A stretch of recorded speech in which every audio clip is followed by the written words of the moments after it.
পানছড়িতে UPDF গণতান্ত্রিক এর আয়োজনে মতবিনিময় সভা অনুষ্ঠিত।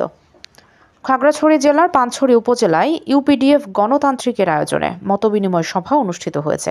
উপজেলার কারবারি জনপ্রতিনিধি, গণ্যমান্য ব্যক্তিবর্গ ও সুশীল সমাজের প্রতিনিধিরা এতে অংশ নেয়। 10 জানুয়ারি শুক্রবার সকাল 10টা থেকে উপজেলার মানিকাপাড়ায় এই সভা অনুষ্ঠিত হয়। এতে সভাপতিত্ব করেন ইউপিডিএফ গণতান্ত্রিক পানছড়ি থানা শাখার সভাপতি পীযূষ কান্তি চাকমা। ইউপিডিএফ গণতান্ত্রিক পাহাড়ি ছাত্র পরিষদের কেন্দ্রীয় সভাপতি লবিউত চাকমার সঞ্চালনায় অনুষ্ঠানে প্রধান অতিথি ছিলেন সাবেক জেলা পরিষদ সদস্য সতীশ চন্দ্র চাকমা। ইউপিডিএফ গণতান্ত্রিক এর পানছড়ি ইউনিট সংগঠক নীতি দত্ত চাকমার স্বাগত বক্তব্যের মধ্য দিয়ে শুরু হয় অনুষ্ঠানের সূচনা পর্ব।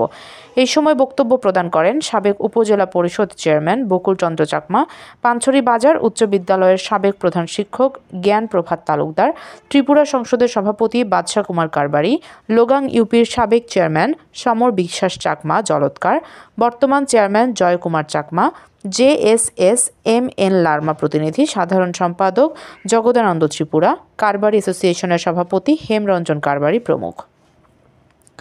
এই সময় বক্তারা বলেন, পার্বত্য চট্টগ্রামে স্থায়ী শান্তি প্রতিষ্ঠার লক্ষ্যে পার্বত্য চট্টগ্রাম চুক্তির পূর্ণাঙ্গ বাস্তবায়নের কোনো বিকল্প নেই।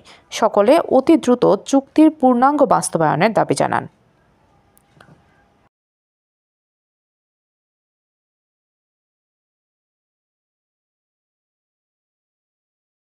শাহজাহান কবির সাজুর পাঠানো তথ্য ও ভিডিও চিত্রে PIB 71 TV।